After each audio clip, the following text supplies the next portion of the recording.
Le mois de juin 2026 a laissé une trace douloureuse dans le football français. En quelques jours, des annonces inattendues ont bouleversé des clubs, des vestiaires et des milliers de supporters. Parmi les disparus se trouve un homme qui venait d'écrire une page historique avec son équipe, un jeune espoir dont le parcours ne faisait que commencer, et plusieurs figures dont les hommages ont marqué cette période. Certains avaient connu les titres et le maillot bleu, d'autres s'étaient imposés loin des projecteurs. Qui étaient ces hommes et pourquoi leur disparition a-t-elle autant touché le public? Voici 8 figures du ballon rond qui nous ont quittés récemment. Avant de commencer, abonnez-vous à la chaîne, activez la cloche de notification et dites-nous dans les commentaires quel joueur français vous a le plus marqué. Éric Roy. Le premier nom est celui d'Éric Roy. Le 17 juin 2026, le football français apprenait sa disparition à l'âge de 58 ans. La nouvelle provoqua une immense émotion, notamment à Brest, où il venait de vivre l'un des chapitres les plus marquants de sa carrière. Atteint d'un cancer du pancréas, il avait mené son combat avec discrétion. Formé à l'OGC Nice, Éric Roy avait ensuite porté les couleurs de Toulon, de Lyon, de Marseille et de Sunderland. Milieu défensif combatif, il était apprécié pour son intelligence tactique et son sens du collectif. Après sa retraite, il devint entraîneur, dirigeant, directeur sportif puis consultant. Son passage au Stade brestois restera son héritage le plus spectaculaire. Arrivé dans une période difficile, il transforma une équipe que peu d'observateurs imaginaient capable de rivaliser avec les meilleurs. Sous sa direction, Brest décrocha une qualification historique pour la Ligue des Champions. Ses joueurs décrivaient un homme direct, loyal et profondément humain. Sa mort donna à cette réussite une dimension encore plus émouvante. Éric Roy avait également gagné le respect de ses adversaires. Sa manière de protéger son groupe, de parler simplement et de ne jamais chercher la lumière expliquait l'émotion provoquée par son départ. À Brest, son souvenir restera associé à une aventure que beaucoup jugeaient impossible. Kenzo Kiss. Le deuxième nom est celui de Kenzo Kiss. Le 24 juin 2026, seulement une semaine après la disparition d'Éric Roy, le jeune footballeur mourait à l'âge de 21 ans après une noyade dans le Rhône.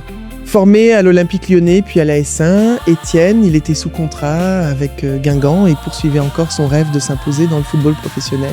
Retrouvé dans un état critique, il fut transporté à l'hôpital, mais ne survécut pas. L'annonce de sa mort bouleversa ses anciens clubs, ses coéquipiers et tous ceux qui avaient accompagné sa formation. À 21 ans, son avenir semblait encore entièrement ouvert après son passage dans 2 centres de formation prestigieux. Ceux qui l'avaient côtoyé parlèrent d'un jeune homme passionné, courageux et apprécié dans les vestiaires. Sa disparition est l'une des plus douloureuses de cette liste, car elle interrompit une existence avant que le joueur puisse révéler son potentiel. Derrière l'espoir se trouvait surtout un fils, un ami et un coéquipier. Pour Kenzo Kiss, les hommages furent ceux adressés à une jeunesse brutalement interrompue. Ses anciens éducateurs rappelèrent son sérieux et son envie de progresser. Brian Bergounou. Le troisième nom est Brian Bergounou, disparu le 29 mai 2026 à l'âge de 43 ans. Même si son décès survint quelques jours avant le mois de juin, ses obsèques et les nombreux hommages organisés en sa mémoire marquèrent profondément les semaines suivantes. Formé à l'Olympique Lyonnais, il remporta 3 titres de champion de France avec son club formateur durant la période où l'OL dominait le championnat. Il joua ensuite à Toulouse, Lecce, Châteauroux, l'Omonia Nicosie et Tours. Avec l'équipe de France Espoir, il inscrivit 9 buts en 20 sélections. Après sa carrière, Brian Bergounou se tourna vers l'encadrement technique. Sa mort soudaine provoqua un choc immense. Près de 400 personnes se réunirent à Lyon pour lui rendre un dernier hommage. Michel Stiévenard. Le 4e nom est Michel Stiévenard. Décédé le 29 mai 2026 à l'âge de 88 ans, il appartenait à une génération qui avait participé à la construction du football français moderne. L'annonce de sa disparition et les hommages, publiés au début du mois de juin, associèrent naturellement son nom à cette période de deuil. Ancien attaquant du Racing Club de Lens et du SCO d'Angers, il avait également porté le maillot de l'équipe de France. Il faisait partie du groupe tricolore engagé lors de la première édition du championnat d'Europe en 1960. Dans un football moins médiatisé, il avait laissé son empreinte par sa régularité. Nous sommes déjà arrivés au milieu de cette vidéo. Si ces hommages vous touchent, laissez un like et partagez la vidéo.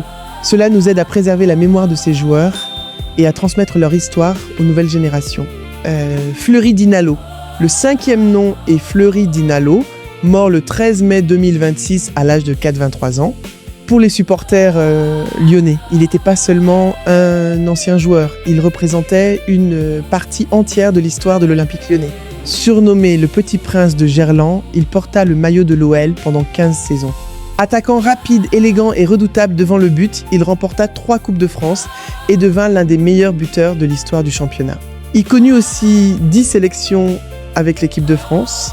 Sa fidélité, son efficacité et sa proximité avec le public en avaient fait une icône. Lyon rendit hommage à celui qui avait fait vibrer Gerland bien avant les grandes années européennes du club, Max Sampé. Le 6e nom est Max Sampère. Il est décédé le 17 mai 2026 à l'âge de 88 ans à Saint-Gaudens. Son parcours, moins médiatisé, occupait pourtant une place particulière dans l'histoire du football français. Milieu de terrain, il avait été sélectionné avec l'équipe de France olympique et avait participé aux Jeux de Rome en 1960. Son décès rappela le souvenir de ces joueurs qui avaient porté les couleurs françaises bien avant l'exposition mondiale du football actuel. Roland Courbis, le 7e nom est Roland Courbis, décédé le 12 janvier 2026 à l'âge de 72 ans. Défenseur central durant sa carrière de joueur, il porta notamment les couleurs de Marseille, Monaco, Ajaccio et Toulon.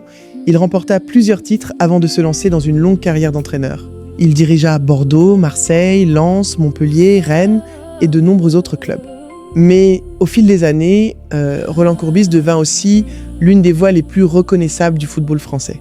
Son accent marseillais, son humour, son franc-parler et sa façon très personnelle d'analyser les rencontres lui avaient permis de créer un lien particulier avec le public. Pour de nombreux supporters, il ressemblait à un proche avec lequel on discutait de football. Sa disparition bouleversa aussi les auditeurs qui connaissaient ses expressions, ses colères et ses éclats de rire. Thierry Stémetz. Le 8e et dernier nom est Thierry Stémetz, mort le 11 janvier 2026 à l'âge de 42 ans. Ancien joueur du FC Metz et figure appréciée du football amateur mosellan, il avait connu un parcours marqué par une épreuve extrêmement difficile. Une tumeur maligne avait entraîné l'amputation d'une jambe et mis fin à sa carrière de joueur. Pourtant, Thierry Stémetz refusa de laisser la maladie l'éloigner totalement du sport qu'il aimait. Il devint entraîneur afin de transmettre son expérience, sa détermination et sa passion aux nouvelles générations. Son histoire reste celle d'un homme qui continua à avancer malgré les obstacles. Sa disparition provoqua une profonde émotion en Lorraine, où son courage avait dépassé le souvenir de ses performances. Merci d'avoir regardé cette vidéo. Si elle vous a plu, n'hésitez pas à laisser un like, à vous abonner à la chaîne, à activer la cloche de notification et à partager cette vidéo avec tous les passionnés de football.